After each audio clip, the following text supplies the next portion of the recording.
Good morning everyone. चलो start करते हैं। जो जो ज्वाइन करते जा रहा है वो जय हनुमान जी कर दो चैट बॉक्स में।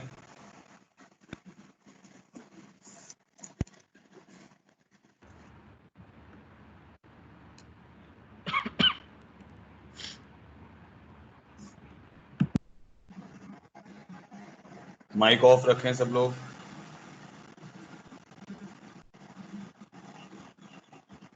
चलो देखो, हाँ कल मैंने प्लेन स्टार्ट कर दिया था, ये टेस्ट में भी आएगा तो इसको करते हैं। ठीक है, आज तक जो भी हो जाएगा वो आपके टेस्ट में आएगा। तो आज टुडे थर्सडे, तो आज तक जो भी हम कवर अप करते हैं वो आपके टेस्ट में आएगा सैटरडे को।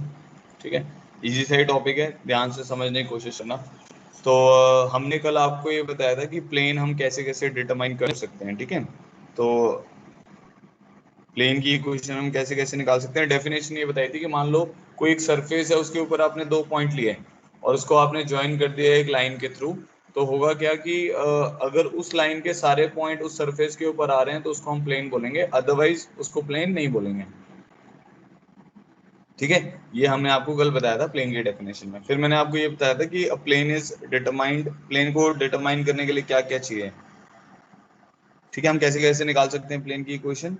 एक पॉइंट बताओ, अ point and a normal is known. या तो हमें एक पॉइंट बताओ और साथ में उसके नॉर्मल भी बताओ। And a point and a normal is known, पहला तो ये हो गया। दूसरा, three non collinear points are given.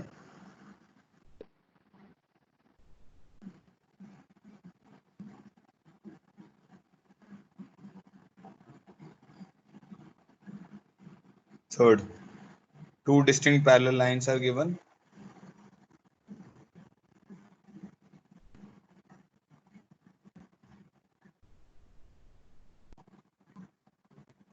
ठीक है, इंटरसेक्टिंग लाइन भी दी होंगी तब भी निकल जाता है प्लेन। तो वो तो आपको क्या ना, अगर पहली फॉर्म आ जाएगी, जैसे ये सबसे पहले वाली बहुत इंपॉर्टेंट है, ये आ जाएगी तो आप आगे सारी निकाल ही सकते हैं। ठीक है, फोर्थ मैंने आपको बताया था, normal, normal is given and perpendicular distance from origin is given. Perpendicular distance from origin is given. ठीक है, अब इनके ऊपर ही देखेंगे कि इन चार पांच तरीकों से, जो भी और भी फर्दर तरीके हैं, उन सबसे आप प्लेन की इक्वेशन कैसे निकाल सकते हो। ठीक है, तो देखते हैं। चलो, तो सबसे पहला है हमारे पास, जो हमारी फर्स्ट फॉर्म है उसको हम बोलते हैं पॉइंट नॉर्मल फॉर्म। अब जो भी आप एक फॉर्म पढ़ोगे उसमें भी दो हैं, पॉइंट नॉर्मल फॉर्म में भी दो है ना, एक फॉर्म आएगी और एक कार्टेशियन फॉर्म आएगी। जैसे लाइन की इक्वेशन में भी R vector is equal to A plus lambda B था, तो एक ये वेक्टर फॉर्म थी। फिर हम उसको कार्टेशियन में लिखते थे, तो कैसे लिखते थे, x minus x one by या x minus a one by b one equal to y minus a two by b two and so on. तो एक आपके पास वेक्टर फॉर्म आएगी और एक आपके पास कार्टेशियन फॉर्म आएगी। ठीक है, चलो देखते हैं। तो सबसे पहले है इसमें पॉइंट नॉर्मल फॉर्म।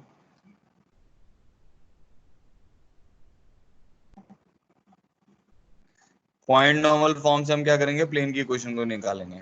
अच्छा, नॉर्मल कैसे डिफाइन करते हैं, जैसे कोई भी एक सरफेस है, उसके एक परपेंडिकुलर क्या होगा आपके पास, एरिया वेक्टर आएगा। कोई भी एक सरफेस है, उसका एरिया वेक्टर अगर आप लेते हो, कोई भी दो वेक्टर लेके क्रॉस लोगे, मान लो उसमें एक पैरेललोग्राम बना दिया आपने, उसका जो एरिया वेक्टर आएगा वो आउट ऑफ द प्लेन आएगा या इनसाइड द प्लेन जाएगा। तो वो जो परपेंडिकुलर रहता है उसको हम नॉर्मल बोलते हैं। ठीक है, तो नॉर्मल की डेफिनेशन ये है। तो मान लो आपके पास जैसे ये एक प्लेन है, ठीक है, तो ये इसका एरिया, इसके परपेंडिकुलर जो एरिया वेक्टर होगा वो क्या होगा, ऐसा कुछ आएगा। तो ये आपका नॉर्मल वेक्टर हो गया। ठीक है, अब इस नॉर्मल वेक्टर के लिए बहुत सारे प्लेन पॉसिबल हैं। जैसे कल भी मैं आपको ये समझा रहा था कि इस नॉर्मल वेक्टर के लिए बहुत सारे प्लेन पॉसिबल है। ये भी प्लेन पॉसिबल है, फिर उसके नीचे वाला भी प्लेन है, उसके नीचे वाला भी प्लेन है, ऐसे बहुत सारे प्लेन होंगे जिसके लिए ये नॉर्मल वेक्टर होगा।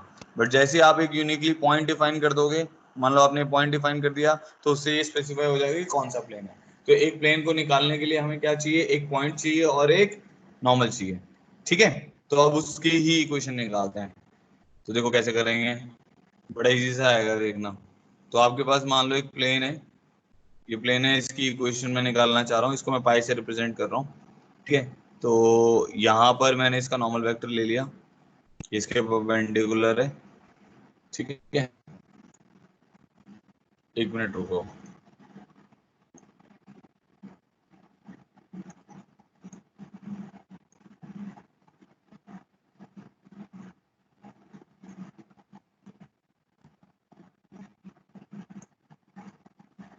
हाँ देखो, ये एक सरफेस है और आपके पास एक नॉर्मल वेक्टर है। अब मैंने एक पॉइंट ले लिया से इसके ऊपर ए वेक्टर, तो मेरे को क्या चाहिए, पॉइंट नॉर्मल फॉर्म का मतलब समझ आ गया। मेरे को प्लेन की इक्वेशन निकालनी है, तो find the equation of plane passing through, equation of plane passing through A vector and जिसकी नॉर्मल क्या है, नॉर्मल इज एन वेक्टर। तो प्लेन की इक्वेशन निकालने के लिए इस पॉइंट को मैंने क्या मान लिया, आर वेक्टर। आर वेक्टर मेरा लोकस वाला पॉइंट हो गया।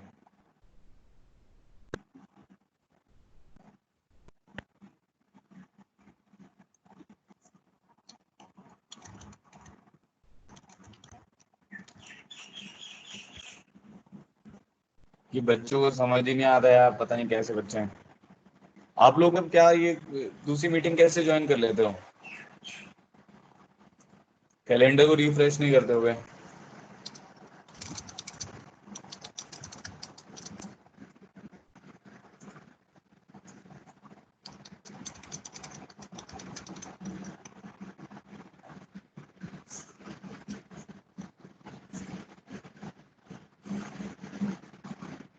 चलो कोई नहीं। देखो, तो ये प्लेन है। अब हमारे, मैंने क्या बोला कि प्लेन है, उसका नॉर्मल वेक्टर एन वेक्टर हो गया। ए वेक्टर क्या होगा, उसके ऊपर पॉइंट है, तो आपको प्लेन की इक्वेशन निकालने के लिए एक पॉइंट देगा, एक नॉर्मल देगा। आर वेक्टर मैंने लोकस वाला पॉइंट मान लिया, ठीक है। अब मुझे ये बताओ कि ये वाला जो वेक्टर है आर माइनस ए, ये वाला जो वेक्टर है, इसका नॉर्मल वेक्टर के साथ कितना एंगल होगा, 90 डिग्री होगा ना। क्योंकि इस प्लेन पे आप कोई भी वेक्टर ले लो, इस प्लेन के ऊपर आप कोई भी वेक्टर ले लो, वो सारे वेक्टर इस नॉर्मल वेक्टर के तो क्या होंगे, परपेंडिकुलर ही तो होंगे, क्योंकि वो उसका एरिया वेक्टर है। तो इसीलिए हम अब ये लिख सकते हैं are minus A dot N is equal to 0। ये प्लेन की इक्वेशन हो गई। इसको बोलते हैं point normal form in vector form. ये वेक्टर फॉर्म में लिखी हुई है। वेक्टर फॉर्म कहने का मतलब है इसमें वेक्टर है। बात में आई, सबको ये क्लियर हो गया।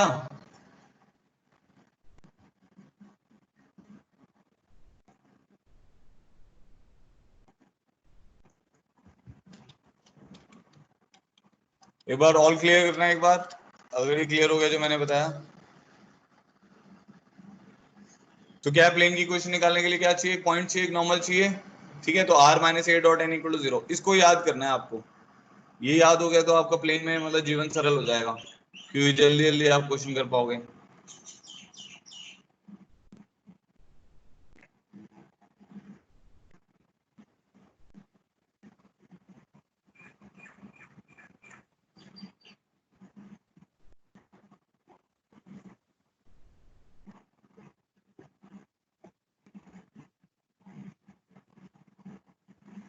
ठीक है, तो प्लेन की इक्वेशन निकालने के लिए हमें क्या करना पड़ेगा कि एक हमें ए वेक्टर चाहिए, एक एक पॉइंट चाहिए और एक नॉर्मल वेक्टर चाहिए। तो मैंने आर माइनस ए वेक्टर बना लिया, वो इनके साथ परपेंडिकुलर है, तो are minus A dot N equal to 0 हो जाएगा। ठीक है, अच्छा, इसको फर्दर ऐसे भी लिखा जा सकता है, R dot N is equal to A dot N. समझ आ गया होगा कैसे लिखा, दोनों के साथ डॉट ले लिया, R dot N is equal to A dot N. ठीक है, अब देखना ध्यान से। अब आर वेक्टर हमारा लोकस वाला पॉइंट होता है, तो उसको हम मान लेते हैं एक्स वाई जेड। ठीक है, आर वेक्टर हमारा लोकस वाला पॉइंट होता है, उसको हमने मान लिया X Y Z. N vector हमारे पास हमने मान लिया A B C. X Y Z कहने का मतलब है, चलो वैसे लिख देते हैं, इसको मान लेते हैं x i cap plus y j cap plus z k cap, और इसको मान लेते हैं a i cap plus b j cap plus c k cap. ठीक है, तो आर डॉट एन आपका किसके बराबर आ जाएगा,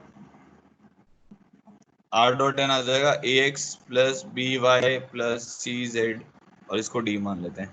ठीक है, या के मान लेते हैं for the time being. A dot N को मैंने के मान लिया, ये समझ आ गया। ये वाला ए और ये वाला ए अलग है, ठीक है। ये एन वेक्टर का कंपोनेंट है एबीसी, और ये एक्स वाई जेड है। ठीक है, तो क्या आ गया, equation of plane in cartesian form आ गई, x plus b y plus c z equal to के। तो equation of plane in cartesian form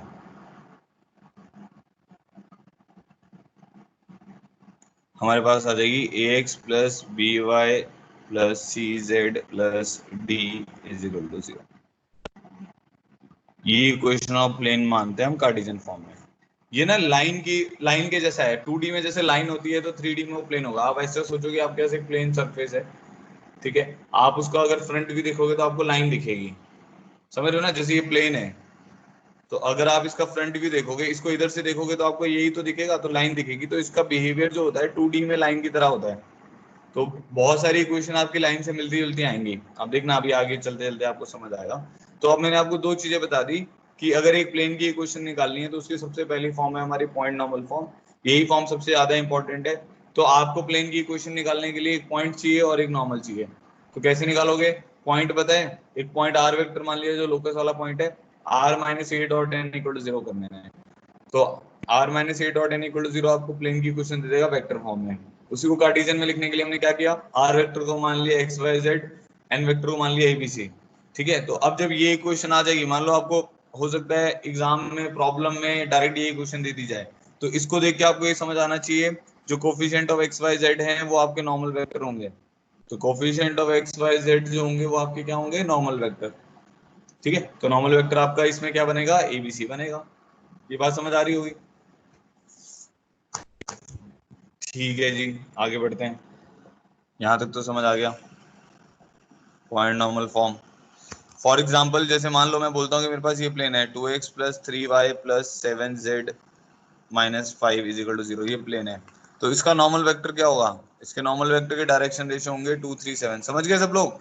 जो एक्स वाई जेड के कोफिशिएंट होंगे वो आपको नॉर्मल वेक्टर दे देंगे। वो हमें यहाँ से समझ आया ना, जब मैंने r dot N equal to some constant किया तो a x plus b y plus c z आएगा आर डॉट एन।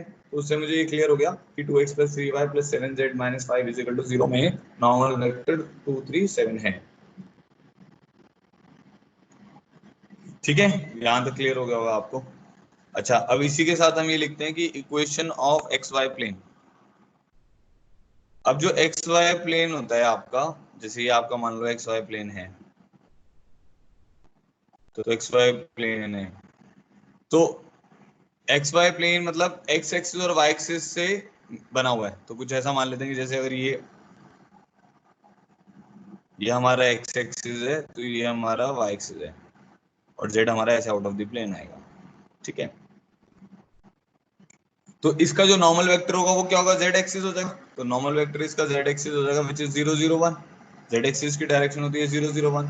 तो आपकी जो a x plus b y plus c Z is equal to some constant equation थी, या plus d equal to 0 भी आप मान सकते हो, उसमें आपका ए 0 हो गया, बी 0 हो गया, तो ये क्वेश्चन क्या आ जाएगी, see Z is equal to के।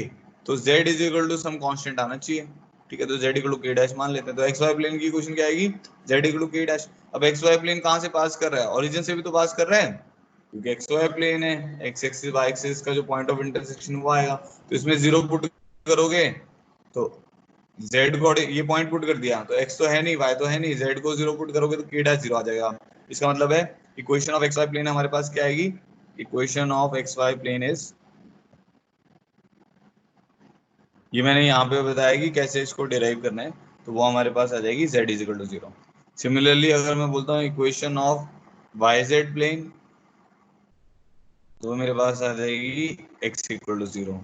Equation of z x plane is y equal to 0। ठीक है, कोई कंफ्यूजन? अच्छा, अगर मैं बोलता हूँ कि equation of plane parallel to a x plus b y plus c z plus d equal to 0, इसके पैरेलल प्लेन निकालने हैं। अब अगर दो प्लेन पैरेलल होंगे तब उस केस में क्या होगा, जैसे ये प्लेन है और ये प्लेन है, तो उन दोनों का क्या होगा, नॉर्मल सेम होगा। जैसे लाइन के केस में नहीं होता था, लाइन के केस में स्लोप सेम होती थी, यहाँ पे क्या होगा कि नॉर्मल सेम होगा। तो equation of plane parallel to this is a x plus b y, normal same रहेगा, बस ये कांस्टेंट चेंज हो जाएगा क्योंकि प्लेन तो अलग अलग है। तो इस प्लेन के पैरेलल प्लेन क्या आएगा, a x plus b y plus c z plus k equal to 0। यहाँ तक बताओ क्लियर हो गया, कोई कंफ्यूजन तो नहीं है?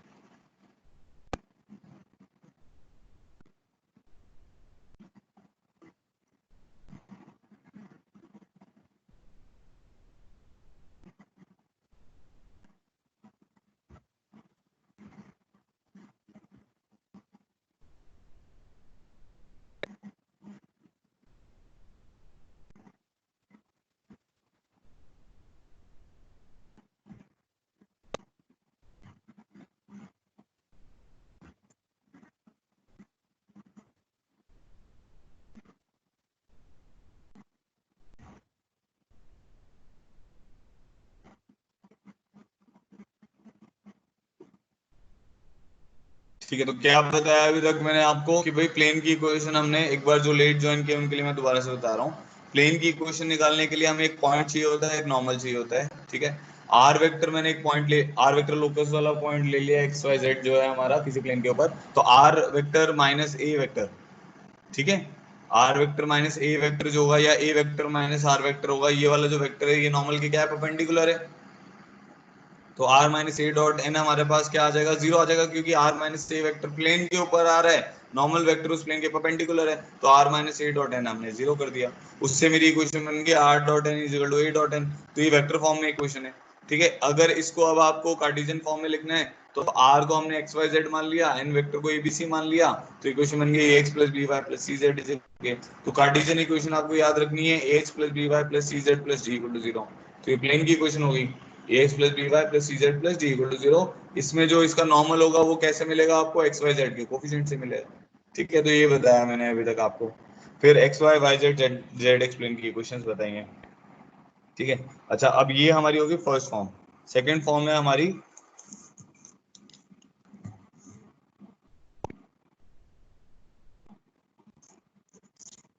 जो हमने अभी भी पढ़ी थी, जो अभी अभी बताया था ना आपको, परपेंडिकुलर डिस्टेंस फॉर्म है, उसको ऐसे ही बोल देते हैं perpendicular distance form, perpendicular distance form. ठीक है,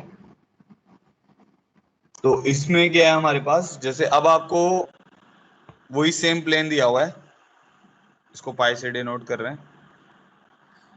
ठीक है, और ओरिजिन से आपको परपेंडिकुलर डिस्टेंस दिया हुआ है इस प्लेन के ऊपर, तो ओरिजिन से आपको परपेंडिकुलर डिस्टेंस दे दिया कि भाई ओरिजिन से जो परपेंडिकुलर डिस्टेंस है वो डी परपेंडिकुलर है। ठीक है, तो d perpendicular is the distance of the plane, distance of origin from the plane measured perpendicularly. ठीक है, तो ओरिजिन से मैंने इस प्लेन के ऊपर फुट ऑफ परपेंडिकुलर गिराया, तो वो जो डिस्टेंस है वो डी परपेंडिकुलर है।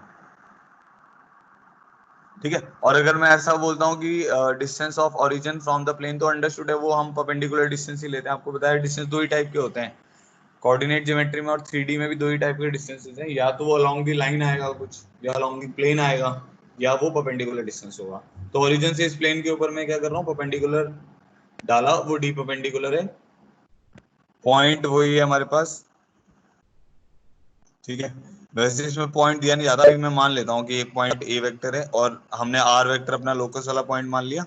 ठीक है, और नॉर्मल दिया जाता है, नॉर्मल इज एन वेक्टर, तो एन वेक्टर तो इसी डायरेक्शन में होगा, डी परपेंडिकुलर वाली डायरेक्शन में। ठीक है, तो मेरे पास इक्वेशन क्या थी, r minus A dot N is equal to zero, ये हमारी पॉइंट नॉर्मल फॉर्म थी, क्योंकि ए पॉइंट इस प्लेन के ऊपर आ रहा है और नॉर्मल वेक्टर इसकी, एन वेक्टर इसकी नॉर्मल वेक्टर है।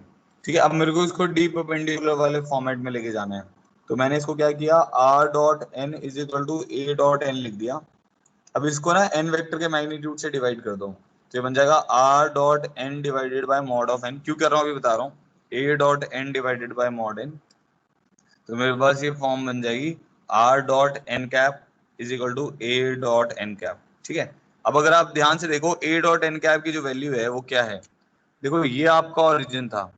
अब इस ये जो डायग्राम है ना, इसको मैं इधर बना रहा हूँ साइड में ताकि हौच पौच ना हो, तो मैंने ऐसा बनाया, ये मेरा ए वेक्टर है, इसी डायग्राम को बना रहा हूँ, ये वाला जो ट्राइंगल है ना इसी को यहाँ साइड में बना रहा हूँ, तो ये मेरा ए वेक्टर है, ये मेरा फुट ऑफ परपेंडिकुलर है, इसको पी मान लेते हैं प्लेन के ऊपर जो आ रहा है। ठीक है, और ये ओरिजिन मान लेते हैं। ठीक है, अब ये आपका वेक्टर कौन सा है, एन वेक्टर है, इधर को भी मान लो एन वेक्टर, कोई दिक्कत नहीं है, इधर को मानना चाहते हो इधर को मान लो, नीचे को मानना चाहते हो नीचे को मान लो, ये आपका ए वेक्टर है। ठीक है, तो आपको क्या चाहिए, अगर प्रोजेक्शन चाहिए, ओपी इज डी परपेंडिकुलर, तो जो ओपी की लेंथ है वो आपका डी परपेंडिकुलर है, वो किसके बराबर होगी, वो projection of A vector on an vector होगी। तो अभी हम क्या करते हैं, एन वेक्टर को नीचे वाली डायरेक्शन में मान लेते हैं। ठीक है, तो ये ए वेक्टर है और ये एन वेक्टर है, तो अगर ए का प्रोजेक्शन आप ओपी पे लोगे तो वो क्या आएगा, मॉड ए कॉस थीटा, वो तो क्या, वही तो चाहिए हमें, वही तो डी परपेंडिकुलर है हमारा। ठीक है, तो ए डॉट एन कैप आपका किसके बराबर होगा, ए डॉट एन कैप जो है हमारा, तो वो किसके बराबर हो जाएगा, r dot n cap is equal to d perpendicular. तो ये हमारी जो फॉर्म है, ये फॉर्म हमारे को क्या बता रही है, परपेंडिकुलर डिस्टेंस फॉर्म है। ठीक है, where d perpendicular is distance of plane from the origin.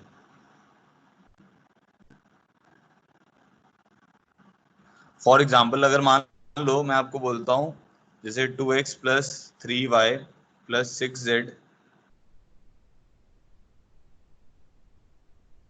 2x plus 3y plus 6z, 6y, एक मिनट रुको, 4 हाँ ठीक है, 2x plus 3y plus 6z is equal to, मान लो मैंने बोला 8 है मेरे पास।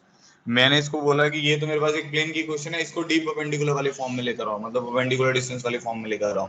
ठीक है, तो हम क्या करेंगे, अब इस तरफ मेरे को पता है जो नॉर्मल वेक्टर है वो कितना है, 2 3 6 है। अगर इसको डी परपेंडिकुलर वाली फॉर्मेट में लेकर आना है तो आपको लेफ्ट हैंड साइड में क्या बनाना पड़ेगा, आर डॉट एन कैप बनाना पड़ेगा। क्या बनाना पड़ेगा, आर डॉट एन कैप। तो मेरे पास आ जाएगा 2x plus 3y plus 6z divided by 7, इसका मैग्नीट्यूड कितना होगा, 7 होगा ना, is equal to 8/7। N vector का magnitude under root of 4 plus 9 plus 36, तो ये 7 आ जाएगा।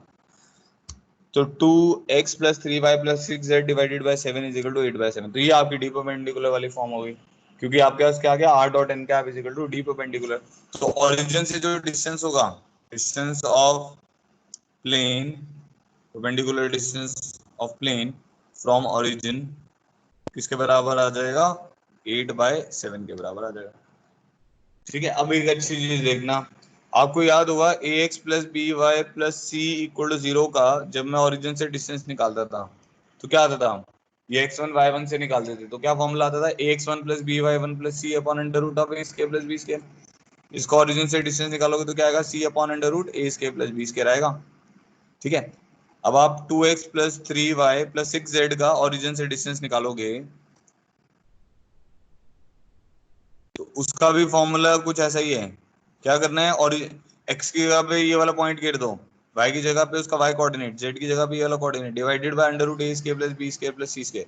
तो ओरिजिन से अगर मैं डी परपेंडिकुलर निकाल रहा हूँ तो उसका फॉर्मूला क्या आएगा मेरे पास, 2 × 0, यहाँ पे 8 था ना, सॉरी यहाँ पे 8 था, तो 2 × 0 प्लस 3 × 0 प्लस 6 × 0 माइनस 8 का मॉड, इसको तो लेके जाना पड़ेगा, divided by under root of a square plus b square plus c square, 4 plus 9 plus 36। तो क्या वैल्यू आ रही है, 8/7।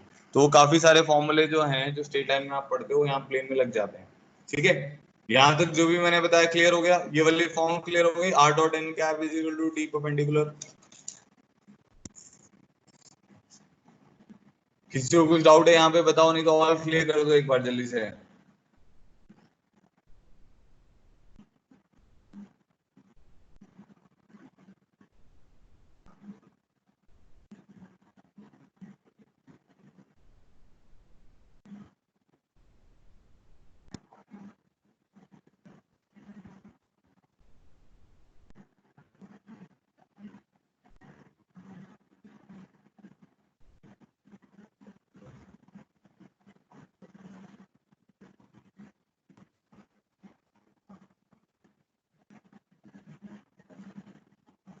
ठीक है, चलो आगे बढ़ते हैं। नेक्स्ट है हमारे पास, अभी हमारी थर्ड फॉर्म है, ये दो फॉर्म कर लिया हमने।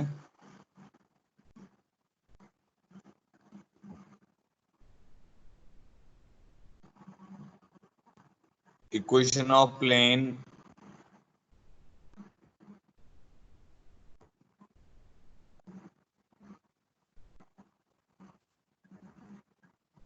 Passing through 3 points. ठीक है, अब मेरे को प्लेन की इक्वेशन निकालनी है पासिंग थ्रू 3 पॉइंट्स, तो 3 पॉइंट से पास करने वाला प्लेन है। तो बड़ा ही सिंपल है, देखो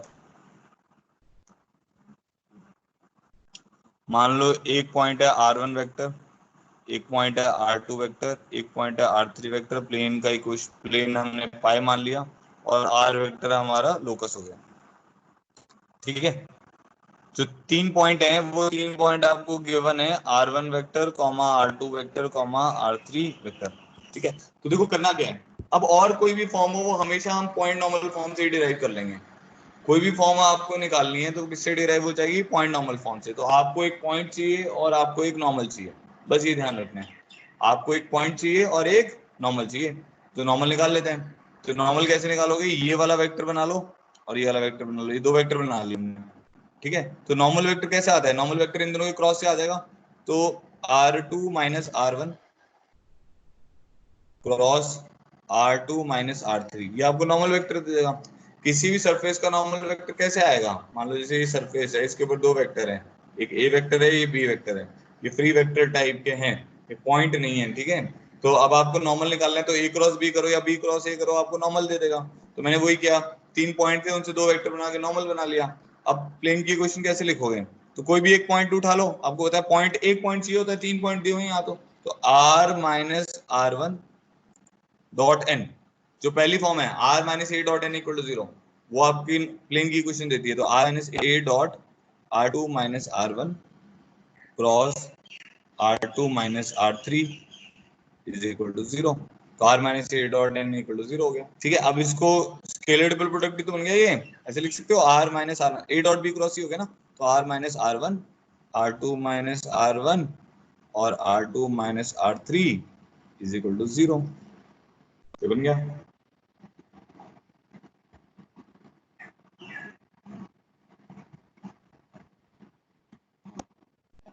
ठीक है, तो ये हमारा प्लेन का इक्वेशन हो गया। अब आप कोई बोलेगा कि सर ऐसा लिख सकते हैं इसको क्या, r माइनस R2, पॉइंट दूसरा यूज कर लो, तो इक्वेशन चेंज होगी कि नहीं होगी? बिल्कुल भी चेंज नहीं होगी भाई, क्योंकि तीनों पॉइंट से एक ही तो प्लेन पास कर रहा है। तो आप कैसे भी कर दोगे, आपकी इक्वेशन सेम ही आने वाली है। तो इसको आप ऐसे लिखोगे, scalar double product of r minus R2 R2 minus R1 R2 minus R3 का स्केलर डबल प्रोडक्ट 0, ठीक है। आप नॉर्मल कहीं से भी लिख लो, ठीक है, मतलब आप ऐसे भी लिख सकते हो कि भाई r माइनस R1 का क्रॉस r माइनस R2 के साथ ले लिया, कैसे भी लिख लो, कोई किसी को दिक्कत नहीं आ रही। इसको आपको पता ही है, इसको फिर बाद में हम डिटर्मिनेंट भी बना सकते हैं। तो इसको अगर आप, हम मान लेते हैं कि r वेक्टर जो है हमारा एक्स वाई जेड है, ठीक है। r1 वेक्टर हम मान लेते हैं x i y i z i है, आर आई लिख लेता हूँ इसको मैं। इसका मतलब क्या हो गया कि जो मेरा r1 है, R1 जो है मेरा वो x1 y1 z1 होगा, R2 x2 y2 z2 होगा, R3 जो होगा x3 y3 z3 होगा। तो अगर मैं इसको डिटर्मिनेंट वाली फॉर्म में लिखना चाहता हूँ, तो इसका एक टर्म जो होता है वो फर्स्ट रो या फर्स्ट कॉलम बना सकते हो आप। इसको हम लिखेंगे x minus x1 y minus y1 z minus z1।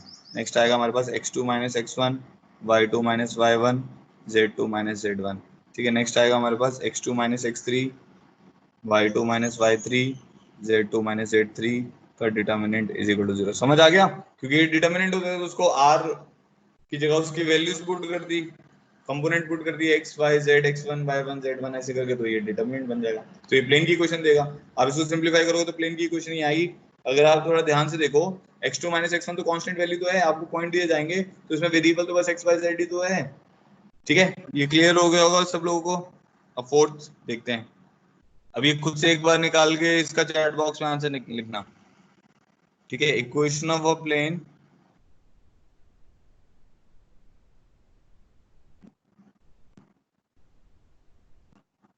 equation of plane passing through point A vector and containing, ये पॉइंट है, पॉइंट ए वेक्टर लिख देना उसने, passing through point a vector and containing vectors b vector and c vector. बड़े आसान है, मैं इसका डायग्राम बना देता हूँ। कोशिश करो जब भी आप 3D और कोऑर्डिनेट ज्योमेट्री के भी क्वेश्चंस करते हो तो हमेशा डायग्राम बनाने की कोशिश करो, ठीक है। तो आपके पास ऐसा है कि एक वेक्टर है बी वेक्टर, एक वेक्टर है सी वेक्टर, ये और ये पॉइंट है ए वेक्टर, इसी का प्लेन निकालना है। ये तीनों चीजें एक ही प्लेन पे आ रही है, उसके प्लेन की क्वेश्चन निकालना है। बताओ जल्दी से, चैट बॉक्स में, बड़े आसान है।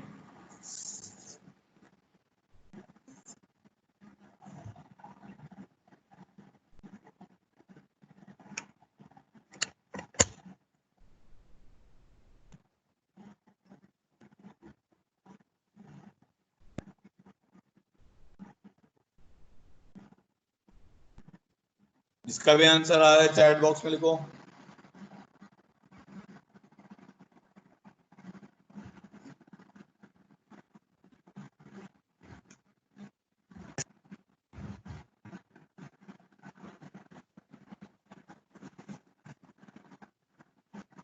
अबे इसकी इक्वेशन लिखनी है बेटा।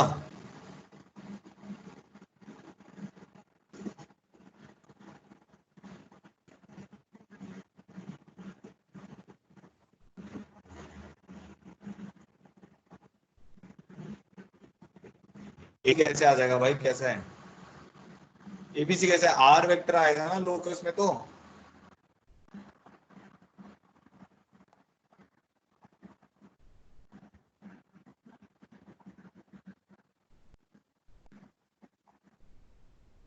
अबे प्लेन में ए वेक्टर लोकस, ए तो पॉइंट है, आर वेक्टर लेना पड़ेगा आपको। एक इसके ऊपर लोकस वाला point low, are vector.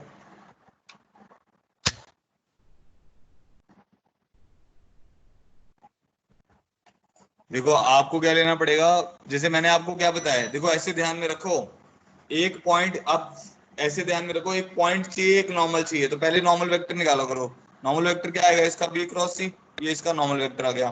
Plane की इक्वेशन कैसे लिखते हैं, are minus A dot N is equal to zero, ये तो याद रखो ना भाई, इतनी देर से यही तो बता रहा हूँ। आर माइनस ए डॉट मतलब एक पॉइंट चाहिए, एक नॉर्मल चाहिए प्लेन की इक्वेशन लिखने के लिए, और प्लेन की इक्वेशन क्या है, are minus A dot N is equal to zero. ठीक है, तो अब ये क्या बन जाएगा, आर माइनस ए डॉट एन किसके बराबर आ जाएगा आपका, b cross c is equal to zero. तो ये प्लेन की क्वेश्चन है, तो बन जाएगा आर माइनस ए बी और सी का स्केलर ट्रिपल प्रोडक्ट जीरो। ये अगर आप लिखते हो तो सही है। हाँ वैभव और दीपक का सही है, आयुष तुम्हारा गलत है, पता नहीं तुम क्या लिखे जा रहे हो भाई। प्लेन की क्वेश्चन निकालनी तो उसमें लोकस वाला पॉइंट भी तो आएगा, आर वेक्टर। समझ आ गया, चलो एक और लिखो फिर। ये तो क्लियर हो गया होगा मेरे को लग रहा है आप सबको, जिसको भी नहीं क्लियर हुआ है वो चैट बॉक्स में लिख दो, मैं एक्सप्लेन कर दूंगा। ठीक है, अब नेक्स्ट है प्लेन कंटेनिंग टू लाइंस। अब इसमें पैरेलल लाइंस भी आ सकती हैं और नॉन पैरेलल लाइंस भी आ सकती हैं।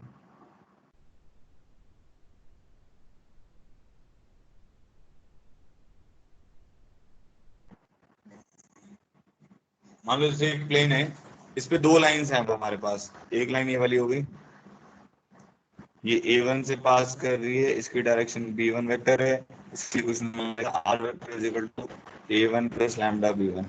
ठीक है, ऐसी एक और दूसरी लाइन है, ये A2 से पास कर रही है और इसकी डायरेक्शन है B2 वेक्टर, ये हो जाएगा R vector is equal to A2 plus lambda B2। तो मेरे को इस प्लेन पाई की क्वेश्चन निकालनी है, चल बताओ। देखो चैट बॉक्स में,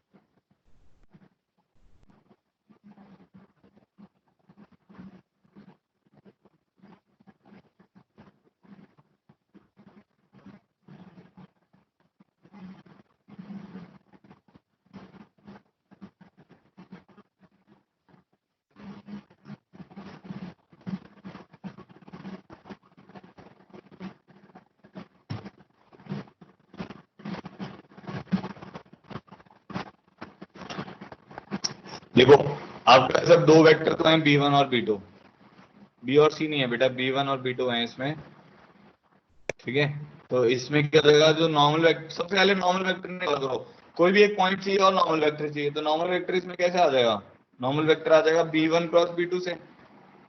भाई B1 B2 अलग अलग वेक्टर, दो लाइन अलग अलग दी हुई है, पैरेलल तो यहाँ पे दिया नहीं हुआ, तो B1 क्रॉस B2 से आपके पास क्या आ जाएगा, नॉर्मल। ठीक है, पॉइंट अब कोई भी यूज कर लो, तो R minus A1 dot n vector is equal to zero. ये बन जाएगा R minus A1 dot B1 cross B2 is equal to zero. इसको अब स्केलर प्रोडक्ट वाले फॉर्मेट में लिखना है, तो R minus A1 B1 B2 is equal to zero. ठीक है, सिमिलरली अगर पॉइंट आप A2 यूज करते हो, तो R minus A2 B1 B2 is equal to zero. ये दोनों इक्वेशन प्लेन की इक्वेशन आएंगी।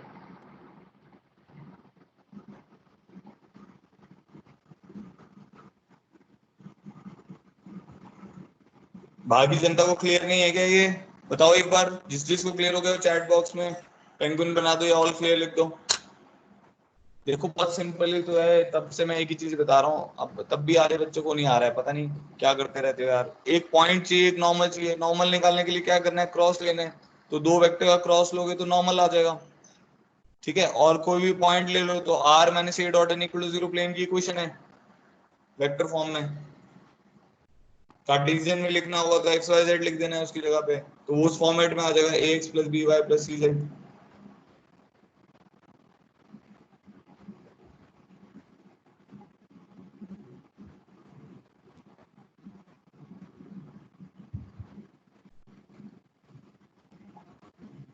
ठीक है, आगे बढ़ते हैं। अच्छा, अब इसी का सेकंड पार्ट, क्योंकि इसमें दो लाइन दी हुई है, अब हम वो वाला केस ले लेते हैं जिसमें हमें पैरेलल लाइंस दी हुई है। ठीक है, तो एक प्लेन निकालना है हमें जो दो पैरेलल लाइन से पास कर रहे हैं। तो मान लो ये एक लाइन है, ऐसी ये एक लाइन है, ठीक है। तो ये लाइन जो ए वन वेक्टर से पास कर रही है, इसकी डायरेक्शन बी वेक्टर है। ये ए टू वेक्टर से पास कर रही है और इसकी डायरेक्शन बी वेक्टर है। तो ये लाइन की इक्वेशन हो गई ए वन प्लस लैम्डा बी, इसकी इक्वेशन हो गई ए टू प्लस लैम्डा बी। हाँ भाई, इसकी निकालो प्लेन की इक्वेशन।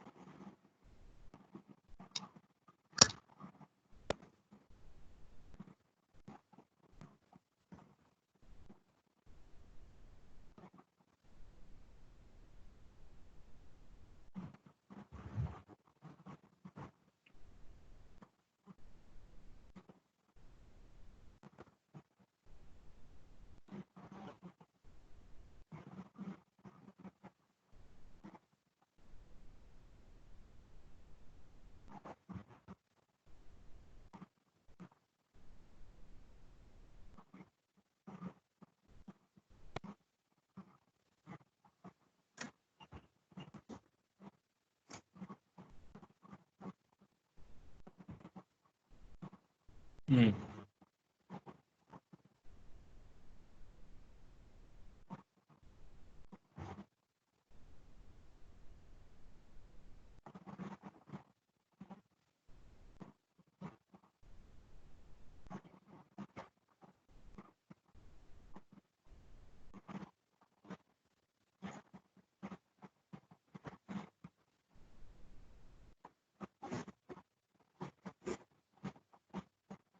देखो, अब आपको क्या करना है, सेम वही नॉर्मल निकालनी पड़ेगी। अब नॉर्मल इसमें बी वेक्टर तो एक ही वेक्टर है, तो एक वेक्टर आप ये वाला बना लो, a two minus a one वाला। ठीक है, तो नॉर्मल वेक्टर क्या आ जाएगा, a two minus a one cross b. ठीक है, नॉर्मल वेक्टर आ गया। अब पॉइंट कोई भी यूज कर लो, तो are minus a one dot a two minus a one cross b is equal to zero. तो हमारे पास इक्वेशन क्या आ जाएगी, और इसको मैं स्केलर डबल प्रोडक्ट वाले फॉर्मेट में लिखता हूँ, r minus a one a two minus a one b is equal to zero. और आप क्या लिख सकते हो, r minus a two minus a one b is equal to zero. ठीक है, हाँ अब काफी बच्चों का आने लग गया।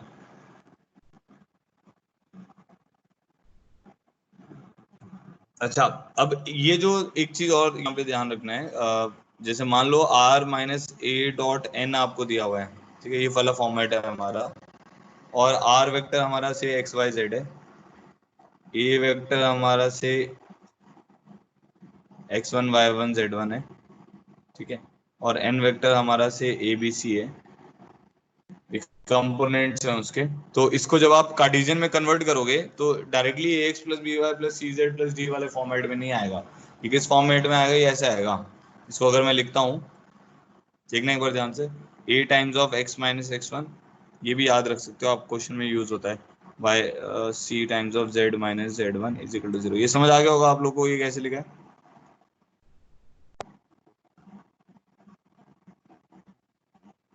समझ आ गया कैसे लिखा है ये।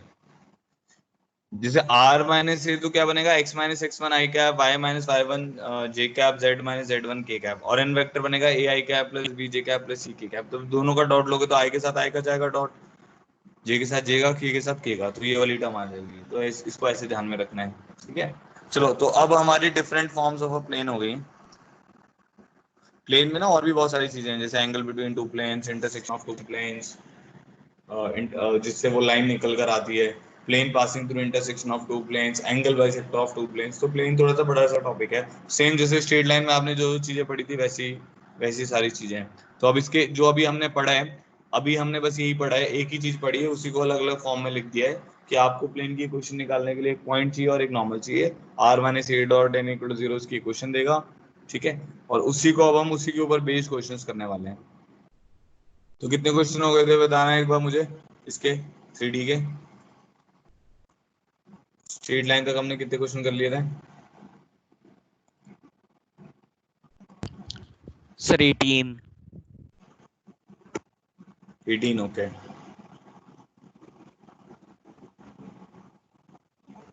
हाँ ठीक है, चलो 19 क्वेश्चन करते हैं।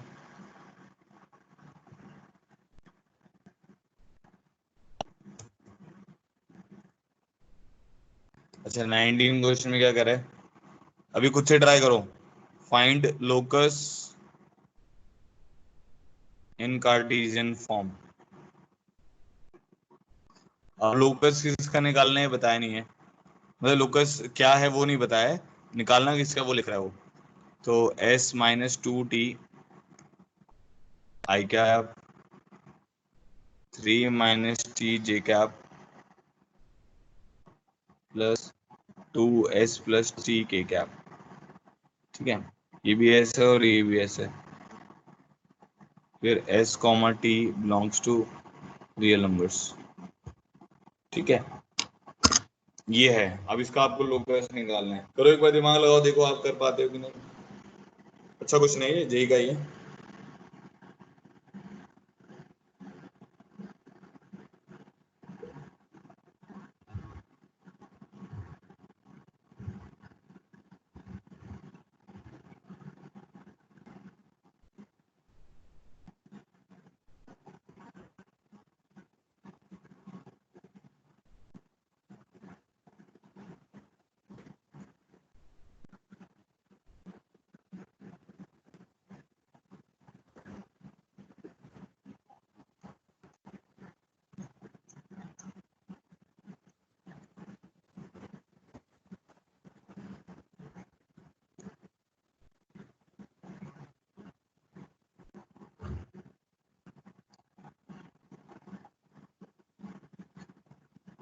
कल कुछ चैट बॉक्स में दिक्कत आ रही थी, वैसे आज दिक्कत नहीं आनी चाहिए। अगर स्टिल आती है तो आपको ना अपने मोबाइल को रीस्टार्ट करना पड़ेगा और ऐप को लॉग आउट करके लॉग इन करना पड़ेगा, ठीक है। बाकी सब लोग कोशिश करो कैलेंडर से मीटिंग को ज्वाइन करो, और जब कैलेंडर में जाते हो तो उसको रिफ्रेश कर लिया करो, नहीं तो पुरानी मीटिंग शो करता है, ठीक है। अभी जैसे कुछ बच्चे दूसरी मीटिंग ज्वाइन कर रहे थे, वो उन्होंने कैलेंडर को रिफ्रेश नहीं किया होगा, तो कैलेंडर को रिफ्रेश करोगे तो नई मीटिंग शो करेगा।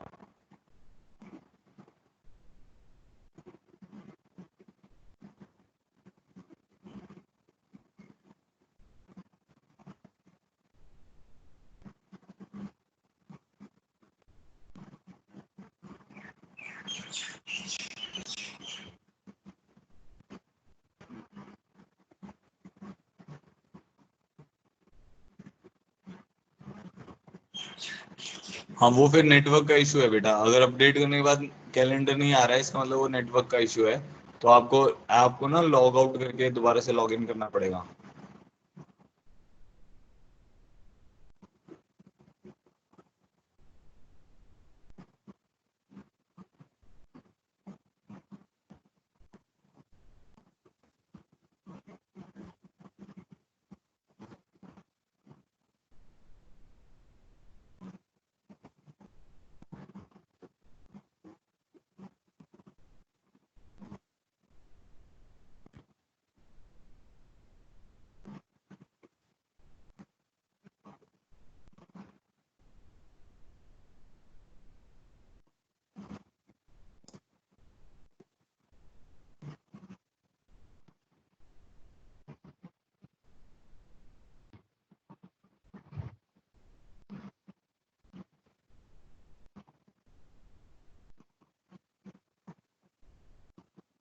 अभी मॉड्यूल लेने कोई मत आना स्कूल में, क्योंकि अभी फिजिक्स के नहीं आए हैं, तो मेरे पास ये इन्फॉर्मेशन नहीं थी कि फिजिक्स के आए नहीं है, इसलिए मैंने कल मैसेज डाल दिया था।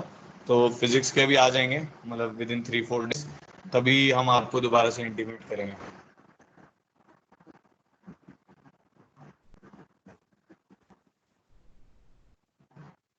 आए नहीं किसी का भी आंसर इसका?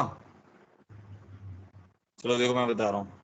अब हमारे पास क्या है, जैसे इसको मैं ऐसे लिख सकता हूँ, इसमें ना एस और टी दो वेरिएबल है, तो इसको मैंने ऐसे लिखा r vector is equal to, s वाली टर्म्स अलग करते हैं पहले। तो एस वाली टर्म क्या क्या है हमारे पास, एस के साथ है हमारे पास एस टाइम्स ऑफ, एक तो है आई कैप, जे कैप में कुछ एस है नहीं, प्लस टू के कैप। ठीक है, तो एस के साथ तो ये टर्म है। ठीक है, फिर टी के साथ लिखते हैं, टी के साथ क्या क्या है, माइनस टू आई कैप, माइनस जे कैप, प्लस के कैप, तो ये टी के साथ ये है। ठीक है, और एक थ्री जे कैप और बैठा हुआ है, प्लस थ्री जे कैप, और सब तो एस और टी के साथ ही हैं। तो हमारे पास ना ये जो आर वेक्टर है, आर वेक्टर लोकस वाला पॉइंट होगा एक्स वाई जेड जैसा।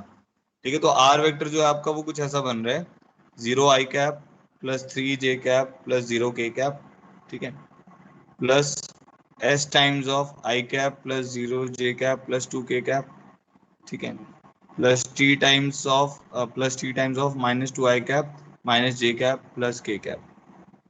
ठीक है, तो अब मेरे पास जो आर वेक्टर बन गया वो बन गया ए वेक्टर प्लस, ऐसा बन रहा है कुछ, a vector plus s b vector plus t c vector. R vector is equal to a vector plus s b vector plus t c vector, है ना। तो इसका क्या मतलब हो गया, इसका मतलब हो गया कि आर माइनस ए वेक्टर कुछ इस फॉर्मेट में लिखा हुआ है, lambda b plus mu c. S और एस को लैम्डा मान लो और टी को म्यू मान लो। तो इसका क्या मतलब हो गया कि भाई r minus a vector is coplanar with b vector and c vector. समझ आ गया ना।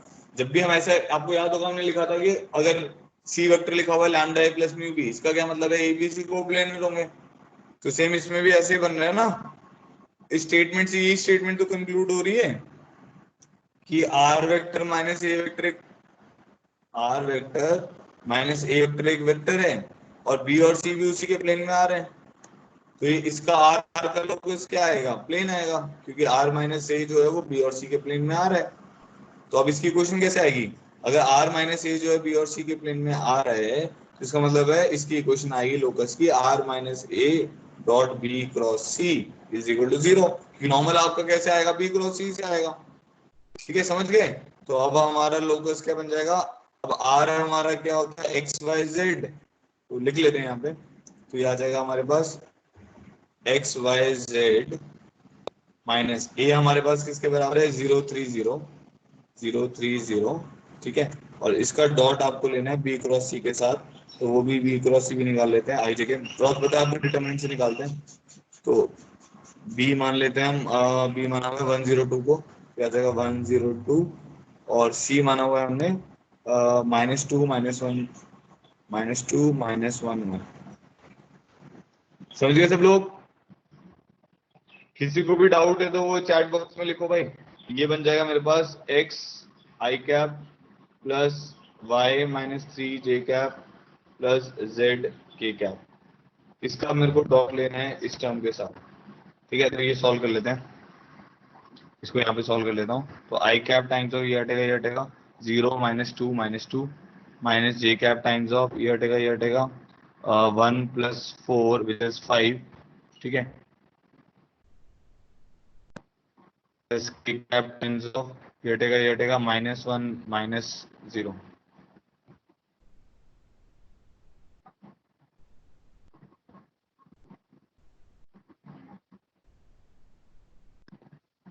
ठीक है, तो ये वाली टर्म क्या आ जाएगी, माइनस के कैप टाइम्स ऑफ माइनस, मैं एक बार रिपीट कर रहा हूँ, पहले भी रुक जाओ, 2i -5j -k, एक बार पूरा सॉल्व कर देता हूँ पहले। ठीक है, तो ये हमारी इक्वेशन बन गई। तो क्या इक्वेशन आ जाएगी, 2x -5 टाइम्स ऑफ y -3। ठीक है, minus z is equal to 0। 2x -5 times of y-3 minus z is equal to 0। तो इक्वेशन बन जाएगी 2x -5y -z plus 15 is equal to 0। ये हमारा प्लेन का इक्वेशन आ जाएगा। ठीक है, जिसको भी क्लियर हो गया वो ऑल क्लियर कर दो एक बार।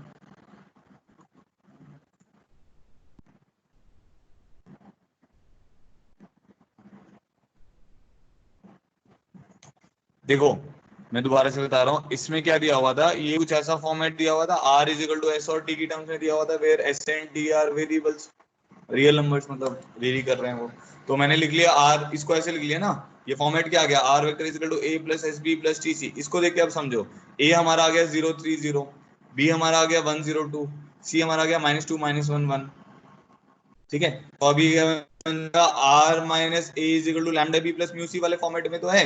इसका मतलब है आर माइनस, जब भी हम ये एक आपको स्टार्टिंग में वेक्टर में बताया हुआ था जब लीनियर डिपेंडेंस कर रहे थे, कि अगर लिखा हुआ है c vector is equal to lambda a plus mu b, इसका मतलब है ए बी सी जो है आपके, वो क्या है, कोप्लेनर हैं। एबीसी जो है वो क्या है, हमारे पास कोप्लेनर वेक्टर्स हैं। ठीक है, तो आर, इसका मतलब आर माइनस ए जो है वो बी और सी के साथ क्या होगा, कोप्लेनर होगा। तो are minus A dot b cross c is equal to 0 आ जाएगा। ठीक है, are minus A dot b cross c हमारे पास क्या आ जाएगा, 0 के बराबर आ जाएगा। तो अब हमारा आर क्या है, एक्स वाई जेड।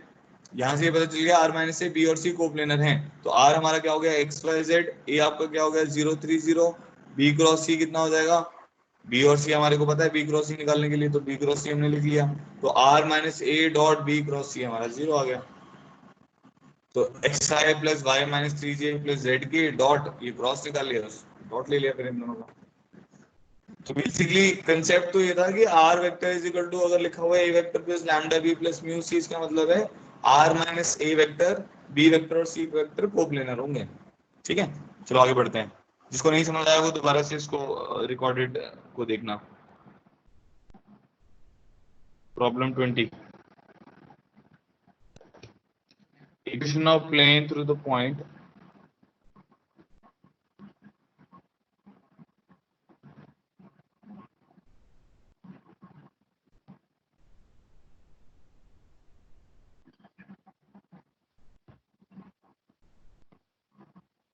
1 4 -2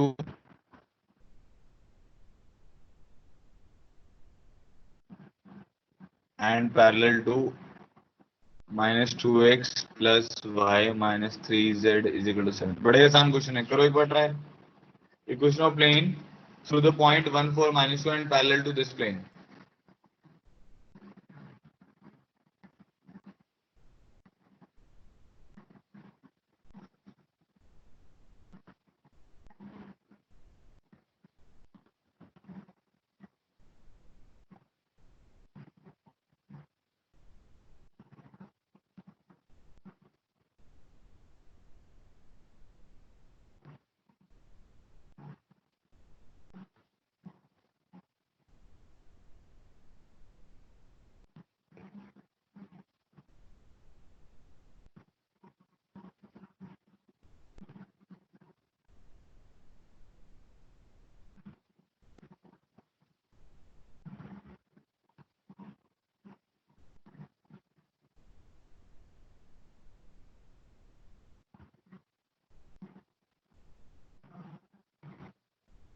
अभी जो प्लेन होगा, अगर इसके पैरेलल है तो पैरेलल प्लेन में क्या होता है, नॉर्मल सेम रहती है। तो पैरेलल प्लेन की इक्वेशन क्या होगी, -2x plus y minus 3z is equal to k आ जाएगा। ठीक है, -2x plus y minus 3z is equal to k आ जाएगा। ठीक है, अब ये किससे पास कर रहा है, ये 1 4 -2 से पास कर रहा है। तो आ जाएगा -2 plus 4 plus 6 is equal to के। तो के की वैल्यू कितनी आ जाएगी, 8 आ गई। तो हमारे प्लेन की इक्वेशन हो जाएगी -2x plus y minus 3z is equal to 8। समझ आ गया, बड़े आसान है। वैसे तो है सेम, जैसा लाइन होती है, लाइन के जैसे क्वेश्चन है। ठीक है, आगे बढ़ते हैं। Problem 21,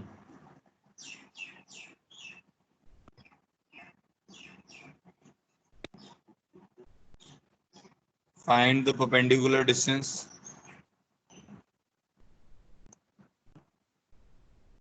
of plane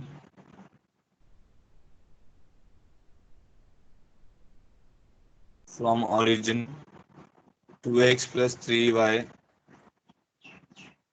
plus 6z is equal to 8।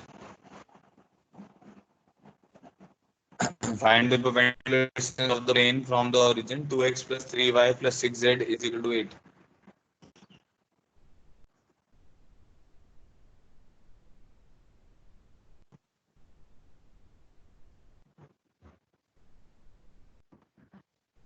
Question लिया था, क्या करोगे परपेंडिकुलर डिस्टेंस के लिए, या तो इसको इस फॉर्मेट में बनाओ r dot n cap is equal to d perpendicular, या ओरिजिन से परपेंडिकुलर डिस्टेंस का फॉर्मूला लगा दो जो हम आगे पढ़ेंगे, अभी बताया नहीं है।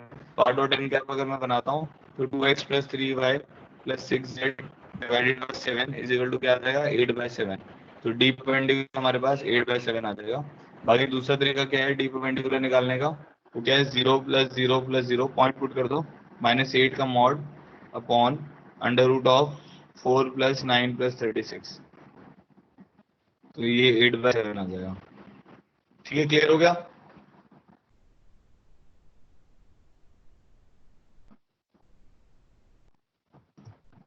नेक्स्ट आते हैं आगे।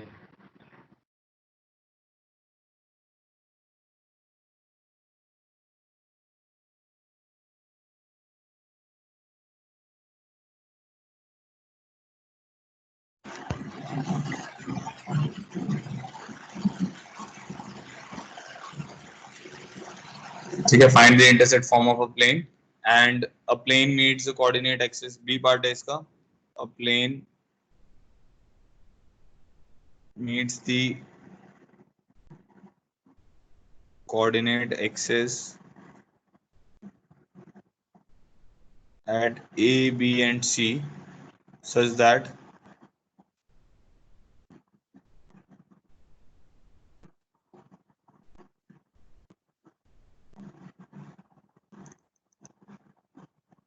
centroid of triangle ABC is point alpha beta gamma. Find equation of plane.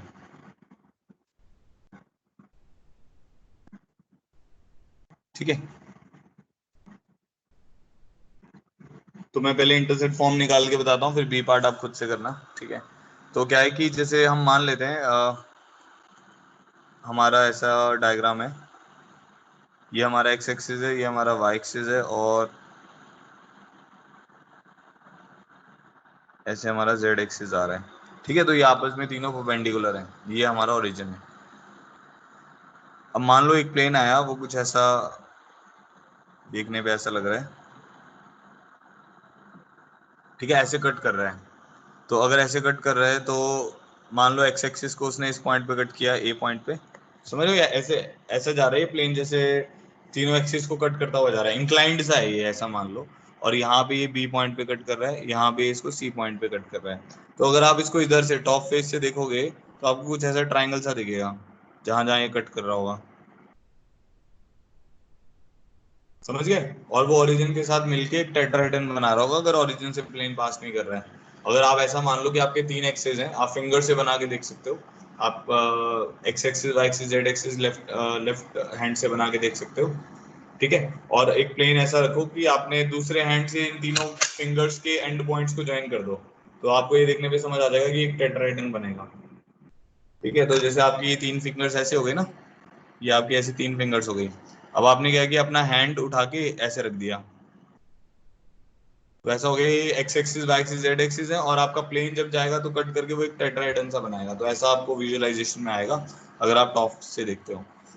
अच्छा, अब हमारा कंसर्न क्या है कि मेरे को इस प्लेन की इक्वेशन निकालनी है, और इस कोऑर्डिनेट को हमने मान लिया से a00, ये अल्फा मान लेते हैं। तो इस कोऑर्डिनेट को मैंने मान लिया अल्फा 00। ठीक है, इस कोऑर्डिनेट को मान लिया 0 बीटा 0, और इस कोऑर्डिनेट को मान लिया 0 0 गामा। ठीक है, ऐसा। तो मेरे को इस प्लेन की इक्वेशन निकालनी है पाई की। तो हमने क्या कंसिडर किया, हमने कार्टेशियन फॉर्म प्लेन की कंसिडर कर ली, ax plus b y plus c z plus d equal to 0। अब मुझे पता है एक्स इंटरसेप्ट निकालने के लिए, जैसे देखने भी समझ आ रहा है, एक्स इंटरसेप्ट इस प्लेन का निकालने के लिए मेरे को क्या करना पड़ेगा, वाई को भी 0 पुट करना पड़ेगा और जेड को भी 0 पुट करना पड़ेगा।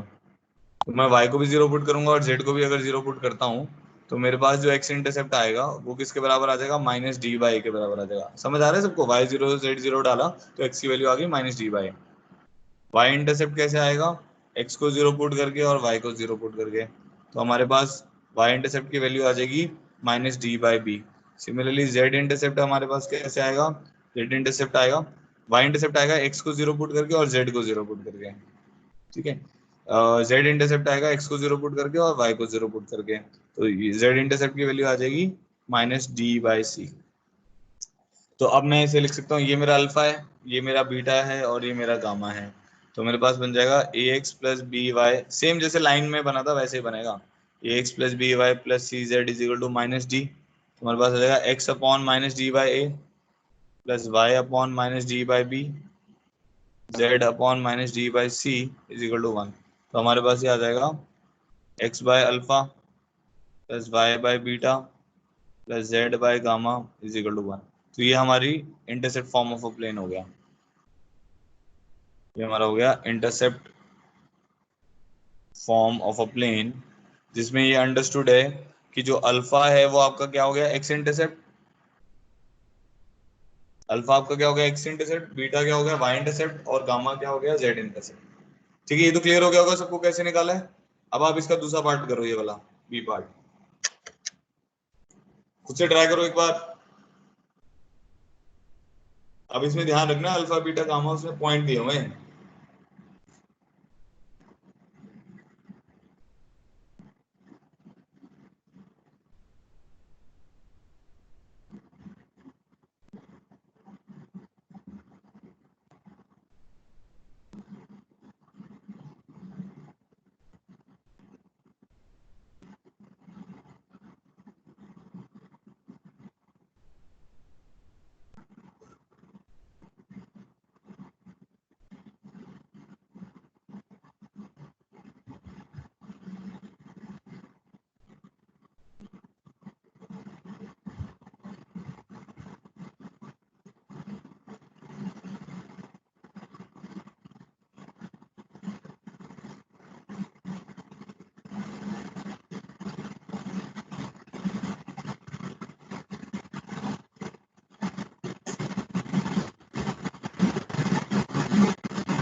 इनमें से कोई प्रेजेंट है तो यस लिखो चैट बॉक्स में।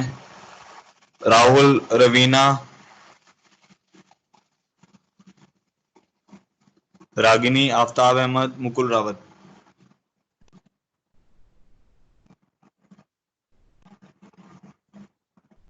X by three alpha, y by three beta, z by three gamma. ठीक है, चलो देखते हैं इसमें अब क्या है बी पार्ट में जो उसने बोला हुआ है।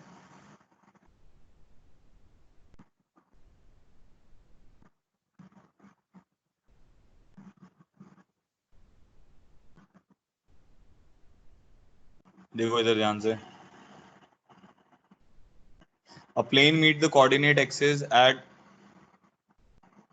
ABC such that centroid of triangle is this। ठीक है, तो हम मान लेते हैं कि जो हमारा प्लेन है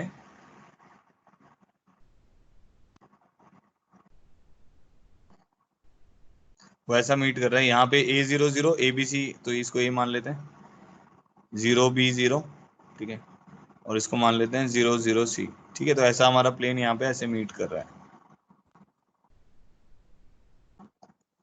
ठीक है, तो ये एबीसी जो ट्राइंगल है ये उसी प्लेन के ऊपर आ रहा है।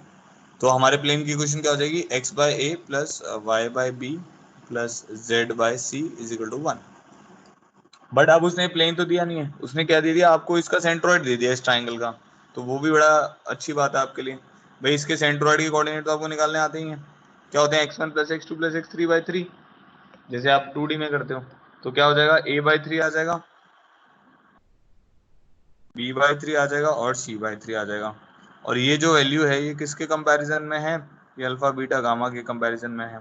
तो अब क्या a किसके बराबर आ जाएगा, 3 अल्फा, b किसके बराबर आ जाएगा, 3 बीटा, c किसके बराबर आ जाएगा, 3 गामा। समझ गए, ए आ जाएगा 3 अल्फा, बी आ जाएगा 3 बीटा, सी आ जाएगा 3 गामा। तो यहाँ पे रख दो अब। तो क्या आ जाएगी इक्वेशन x/3 अल्फा, समझ आ गया, a/3 अल्फा है क्योंकि उसने सेंट्रोइड अल्फा बीटा गामा दिया हुआ है, तो x/3 alpha, y/3 beta, z/3 gamma is equal to 1। तो हम फाइनली क्वेश्चन लिख देंगे x/अल्फा प्लस y/बीटा प्लस z/गामा इज इक्वल टू 3। ये हमारा आंसर हो जाएगा। इजी सा प्रॉब्लम था, समझ आ गया होगा सबको, कोई दिक्कत तो नहीं होगी। ठीक है जी, आगे बढ़ते हैं।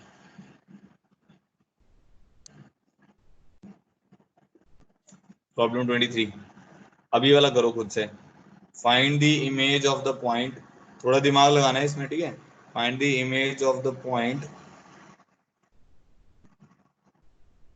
3 - 2 1 in the plane 3x minus y plus 4z is equal to 2। करो एक बार।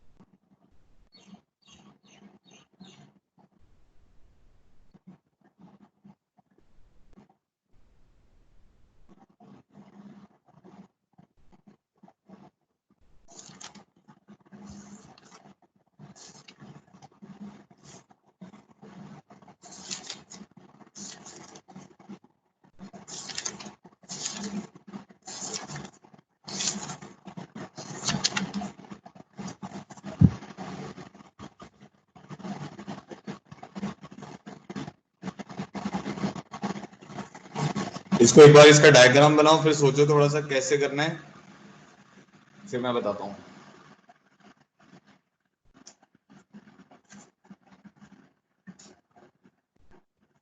एक आप सब लोग के जो भी डाउट्स हैं मॉड्यूल के, पहले मॉड्यूल के डाउट भेजिए, फिर उसके बाद मैं असाइनमेंट के भेज दूंगा। कोशिश करूंगा कल तक आप सबके डाउट सॉल्व कर दूं। जैसे कल मैंने मॉड्यूल के एक्सरसाइज 3 तक तो भेज ही दिए थे, ठीक है। तो वेक्टर के अभी सबसे पहले भेजो, फिर 3D के भी, उसके बाद मैं 3D का मॉड्यूल भी अपलोड कर रहा हूँ। नहीं तो 3D जितना क्लास कॉपी में है उसी से भी आप पेपर कर सकते हो, मतलब 3D के मैं मुश्किल क्वेश्चन नहीं डालूंगा पेपर में, बट जितना क्लास कॉपी में है उतना आपको आना चाहिए। तो हो सकता है आज मैं उसके अपलोड कर दूं 3D का मॉड्यूल और उसके असाइनमेंट।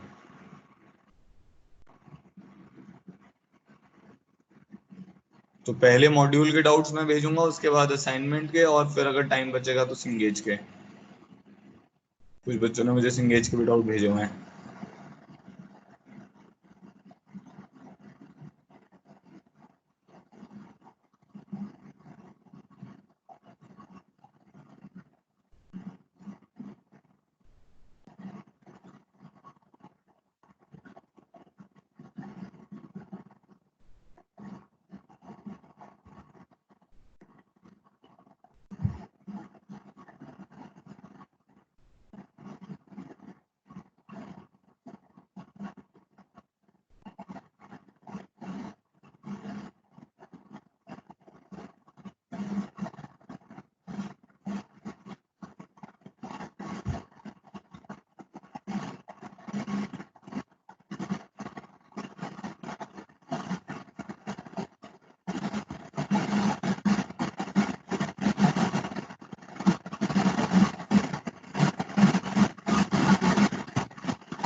चलो देखो मैं बताता हूँ।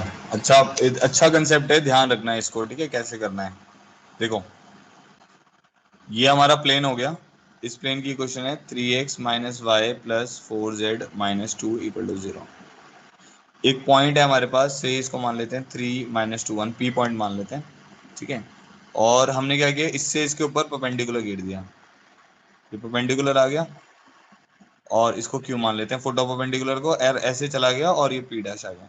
तो इसमें दोनों चीजें, पी क्यू की क्या ही कुछ, मतलब क्यू के क्या कोऑर्डिनेट होंगे, पी के पी डैश के क्या कोऑर्डिनेट होंगे, आप दोनों चीजें निकाल सकते हो। तो Q is basically foot of perpendicular, P dash is image.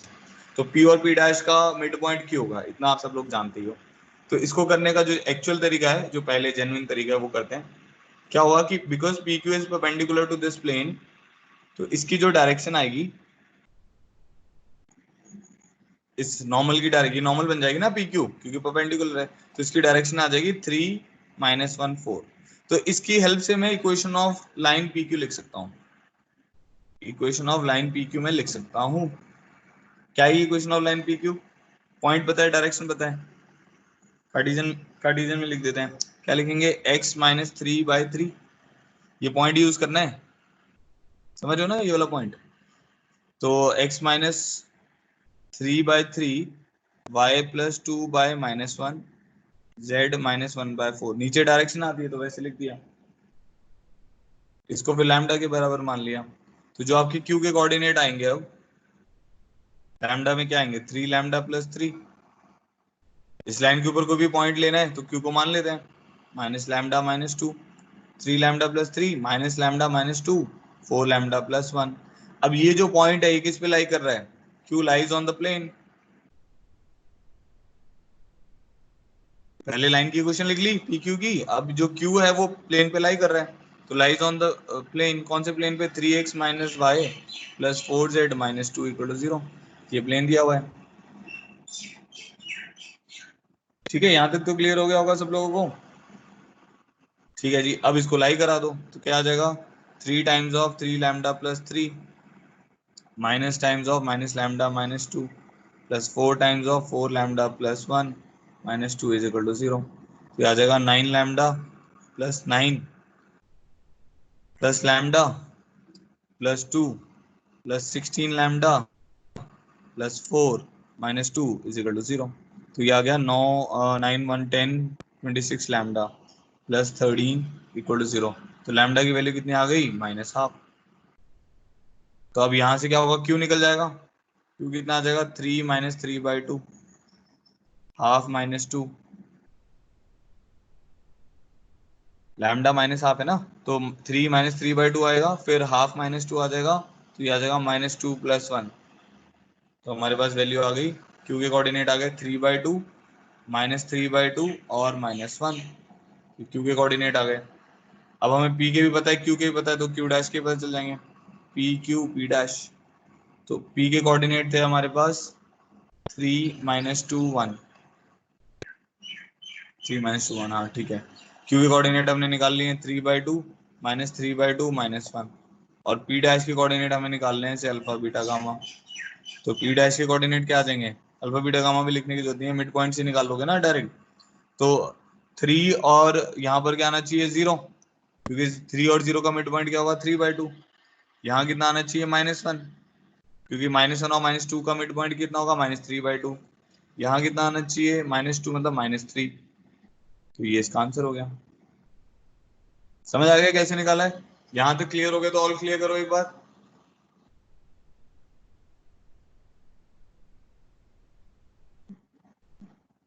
अबे बस तुम्हारा एक्स कोऑर्डिनेट गलत है। यहां तक सबको ऑल क्लियर हो गया तो एक बार ऑल क्लियर करो जल्दी से। क्या करना था हमें कि हमें पॉइंट पता था, डायरेक्शन पता थी, हमने लाइन की इक्वेशन लिख ली, उस लाइन के ऊपर जनरल पॉइंट क्यू मान लिया, वो वाला पॉइंट प्लेन के ऊपर सेटिस्फाई करा दिया, उससे क्यू आ गया।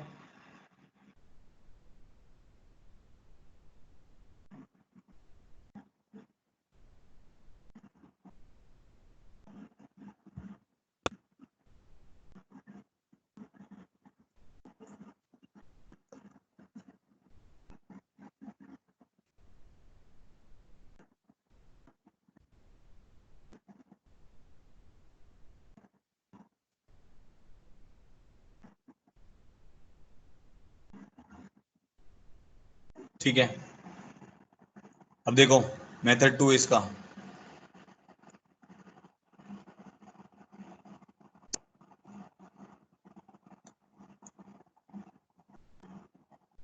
आपको याद होगा हमने इसका एक शॉर्टकट भी पढ़ा हुआ है, जैसे स्ट्रेट लाइन में शॉर्टकट नहीं निकालते थे, सेम उसी तरीके से। तो इसका ये वाले पॉइंट को मान लेते हैं HKL। आपको याद होगा वहां पे हम करते थे जब फुट ऑफ परपेंडिकुलर निकालते थे तो -1 से मल्टीप्लाई करते थे, इमेज निकालते थे -2 से मल्टीप्लाई करते थे, सेम वही तरीका है।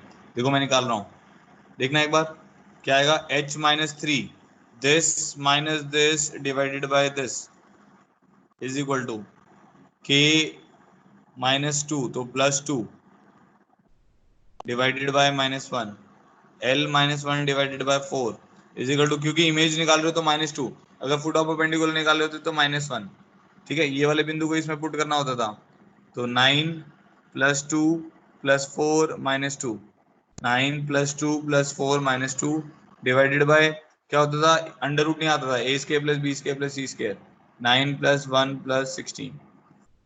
अब देखो सिंप्लीफाई करके आ रहा है आंसर कि नहीं आ रहा है। अगर नहीं आ रहा होगा तो हमने कुछ गलती करी होगी, अगर आ रहा होगा तो हमने सही किया एकदम। a + 2 / -1 l - 1/4, ये वाली वैल्यू पहले निकाल लो। ये वाली वैल्यू कितनी है, 2 से 2 कट जा रहा है, -2 × 13, 9 1 10 और 16 कितना आ जाएगा, 26, देख रहे हो, 9 1 10 और 16 26, तो ये कैंसिल आउट होके क्या आ रहा है, -1 आ रहा है। बस अब देखो h की वैल्यू कितनी आ रही है, -3 + 3, 0 ही आ रहा था उसमें, ठीक है जी। k की वैल्यू कितनी आ रही है, 1 - 2, l की वैल्यू कितनी आ रही है, -4 + 1, तो ये वाली वैल्यू आ रही है 0, k की वैल्यू आ रही है -1, l की वैल्यू आ रही है -3, तो जो p' के कोऑर्डिनेट होंगे 0 -1 -3। समझ आ गया, तो ये शॉर्टकट मेथड हो गया। याद है आपको शॉर्टकट मेथड, ऐसे ही फुट ऑफ परपेंडिकुलर भी निकालते थे लाइन के केस में।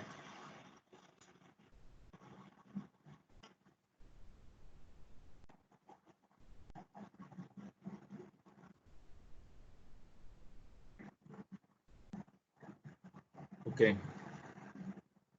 ये पॉइंट क्लियर हो गया सबको।